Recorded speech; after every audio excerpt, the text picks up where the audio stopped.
They say that there are more of you than any other of the 9 types in the world. Today we are talking about Enneagram Type 6. Hi, I'm Victoria and I'm an opera singer, but I also happen to love the Enneagram. Today we are talking about Type 6s, also known in the Riso and Hudson text as the Loyalist. And yeah, let's do it. All right, Type 6s, let's get down and dirty. Y'all are called the Loyalists by Riso and Hudson. Why? Let's talk about it. Easy peasy. You're the most loyal to the people that you've chosen in your life. You're the most loyal to the systems in which you choose to live your life.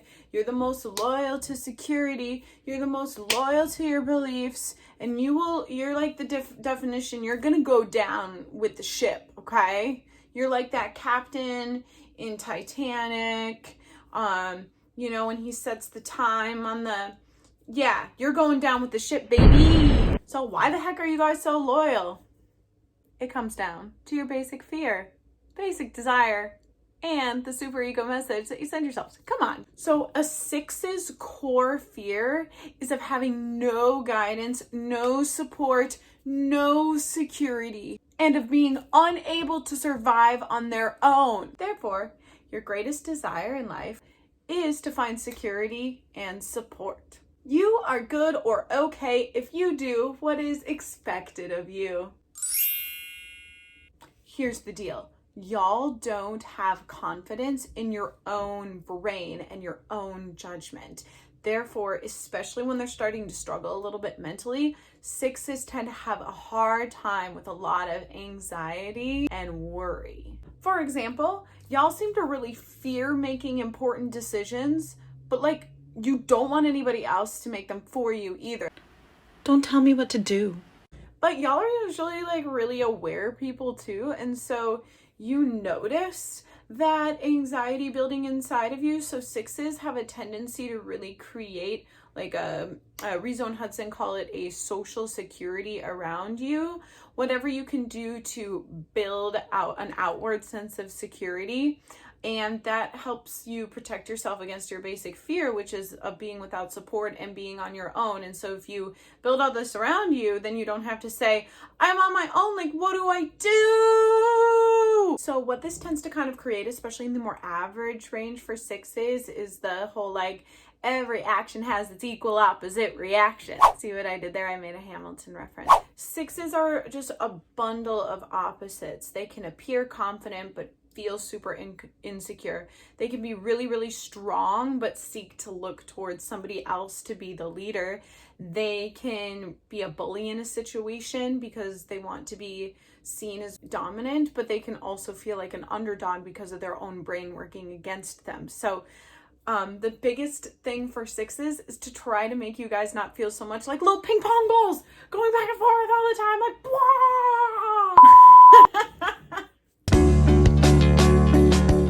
Okay, so childhood pattern in little baby 6s. So here's the deal.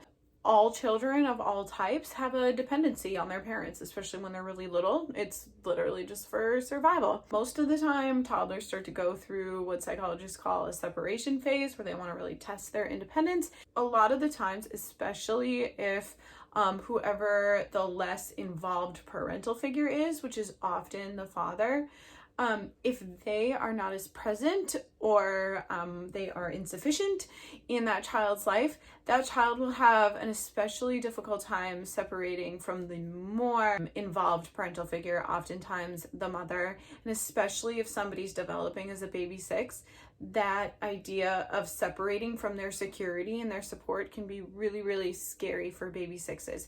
They will always search for people and situations that fulfill that sense of support and security in their lives. All right, let's talk wings. We got 2 of them. We got a 6 wing 5, we got a 6 wing 7. So we're gonna go ahead and do 6 wing 5 first. Riso and Hudson call it the defender.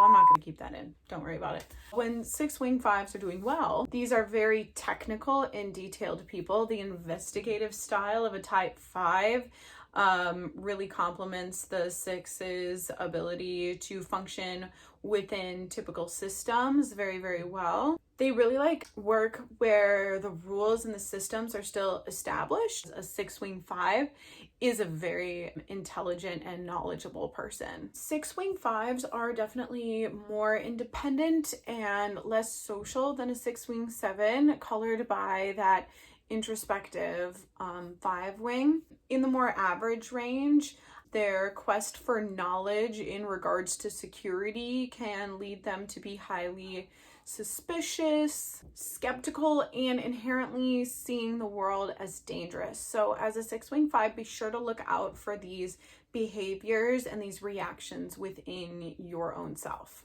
All right, so on the other side of that is the 6-wing 7, which Riso and Hudson call the buddy. As we know, 7s are vivacious and energetic people that are highly social for the most part, and this colors the 6-wing. So in contrast to the 6-wing 5, these people are going to be a lot more outgoing, a lot funnier. A lot of times these folks have a really self-deprecating sense of humor. They tend to focus less on specific areas of knowledge and more serious topics, and concentrate a little bit more on their own personal security issues as opposed to the security issues of the community at large. So because this subtype is more sociable, in the more average range, they're going to be a little bit more vocal about voicing their insecurities to their close family and friends, and kind of constantly needing reassurance that they're going to be okay and that they're doing the right thing. They may get so caught up in these worries that they have a tendency to maybe procrastinate or to seek out diversions, which is definitely the 7-wing coming into play, that prevent a 6-wing 7 from getting the things done that they need to do. So I'm going to actually try to keep the instinctual variant section kind of short, because I think that that's more beneficial for y'all. The self-preservation in a type 6, and of all the types, always focuses on survival. So in a type 6, that's going to manifest itself in a person that seeks security and support through making sure that their basic needs are met no matter what. Now, a social variant of all of the types focuses on belonging. So remember, a 6's basic fear is of not having support and security. So it makes sense that they are going to build around them a group of people, friends, coworkers, loved ones that they can always count on for support when they are feeling anxious or worried. Now, interestingly, as we know, a 1-on-1 variant is concerned with intimacy. So what that actually looks like in a 6 is, in order to make themselves feel more secure and supported, they seek to transform themselves into the strongest person they can. That can look like physical strength a lot of the time, but it can also look like a very tough exterior that at first glance sort of looks like a type 8, like this don't mess with me sort of vibe. But in reality, the underlying fear for a 1-on-1 6 isn't of being controlled, it's of being stripped of their security and of their support system. All right, 6s. So here's your wake-up call to look out for, and this one's really interesting to me. So 6s, when you begin to notice that you're looking for a sure thing, as Riso and Hudson put it, or guidance outside yourself, that is your wake-up call. I think a lot of us as human beings, regardless of type, will seek out those that are closest to us and ask for their opinion or their input on making a big decision or what they think of a certain situation. But for 6s that are beginning to go to their stress place, you need constant assurance and constant insurance that your efforts are not going to fail. And in life, that's just impossible. There are always going to be risks and rewards that you need to figure out the balance of. If 6s miss their wake-up call of looking for a sure thing in every situation, they may begin to just, disintegrate down the little levels of stress, and they're actually going to disintegrate to a 3, which I am so sorry about, y'all. So as sixes feel their own security systems breaking down for whatever reason, they may become even more driven and more workaholic and more productive, looking like a really unhealthy three. They're going to try to chameleon themselves like an unhealthy three to want to like fit in to find that support again. And they're going to be really image conscious just to try to like make sure that they're portraying the right things so that they'll fit in and they'll feel supported and that their security system will come back to them. Sixes, we don't want you to turn into a little ball of anxiety who misses out on achieving their hopes and dreams because you're so worried all the time. First things first, and again, this is not necessarily just a type 6 thing. Notice how obsessing about future events might actually make you less effective at dealing with things that are right in front of you in the present. So y'all, when you achieve a goal, let yourself enjoy the fact that you achieved that goal before you start worrying how it actually might fail or what your next goal should be. Just like take a second and live in it. The biggest thing that sixes can do is to learn to try to live in the present. Y'all are very future minded, but you will find a sense of calm and a sense of acceptance if you start to focus on what's happening right in front of you right now. So type 6s tend to have like this sort of board of directors, and okay, if you're an opera singer, that's like springing up a whole nother thing for you, but bear with me here, that they go to for every single decision in their lives. So think about who you tend to go to. Why do you think they know better than you do? Ultimately, at the end of the day, every decision you make is your decision, right? And lastly here, learn to cultivate a little bit of quiet time for just yourself. And meditation is really good for sixes. Trying to quiet that mind just a little bit every day might make you feel a little bit better. Oh my God, I just realized that you guys are like Anna from Frozen 2 when she doesn't know what to do and she just feels like stuck and like everything's been stripped away from her, and she sings, "Just do the next right thing." So just do the next like right thing. Easier said than done, I know. So sixes, as you begin to center yourselves and feel more present in your body and in your daily life, you will actually integrate to the healthy side of a type 9, which is super duper exciting. Now, this is a lot of work. I mean, it is for all the types, truly, but to get a 6 out of their head, because they are very much head types, and into their body is a long process, and you have to be patient with yourself. So in order for sixes, for y'all to get the security that you crave, you actually have to go within yourself and find your own sense of steadiness. 6, if you are able to sense your anxious feelings without actually reacting to them, boom, good for you, baby. Sixes, remember this, you are supported. The world is there for you. It's not working against you. You have people that want to be there for you. They would never want to do you wrong. Thank you for teaching us that we can be grounded in our place in the universe. Let's talk type 6s in opera really quick. The inherent business of the performing arts might not draw a 6 in so much. It's a lot of uncertainty. There's not a whole lot of stability. It's not a sure thing at all, and there are no bets. Now, that being said, of course, there are all personality types in all careers. So the biggest challenge for sixes in opera to overcome is finding stability in other parts of their life so that the singing part and the career part can be that one uncertainty.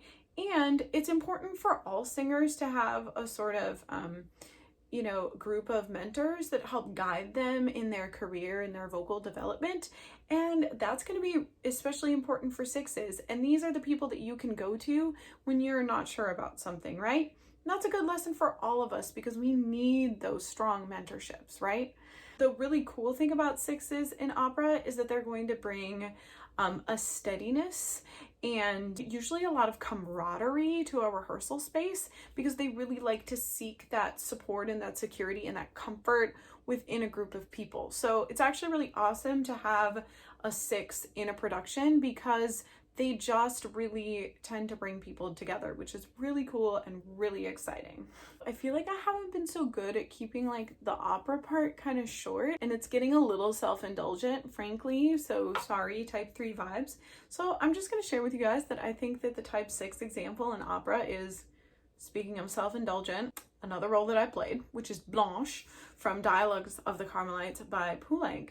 And Blanche is a young girl, and she's terrified of everything. She just lives in fear and anxiety all the time. And what's really cool about this role is the transformation of Blanche from being so incredibly fearful and not knowing who her support system is and how she will be protected, to realizing that sometimes being protected all the time isn't actually what's most important in life. And this is an extreme example, but she ends up martyring herself with the other nuns of the Carmelite order. In secularum secula, in secularum. And this is based on a true story, which is really, really cool. It's got some beautiful, beautiful music, and it's so cool to watch Blanche go from living in that place of anxiety and that place of worry. It's just so pervasive in every line, to her release from all of that. And that is the beauty of this work. I highly recommend it. One last thing, 6s. You are your own authority. You are your own support system. You make yourself secure by surviving every single day in this crazy world that we live in. And we love you. Thank you for being a part of our lives, for keeping us safe, for making sure to always question everything. We wouldn't be the same without you, 6s. And we just want you to learn how to be present in yourselves as well. We love you. You are supported. Thank you all so much for joining me for another episode of Enneagram and Opera. I only have one more type to do a deep dive on. 5s, you have been so incredibly patient. If you haven't yet, I encourage you to subscribe to my YouTube channel and go ahead and give this video a like if you liked it, and share it with a type 6 that you know. If you ever have any questions, feel free to slide into my DMs. I love talking Enneagram. I love talking opera. In the meantime, I'll see you guys soon, and yeah, thanks for watching.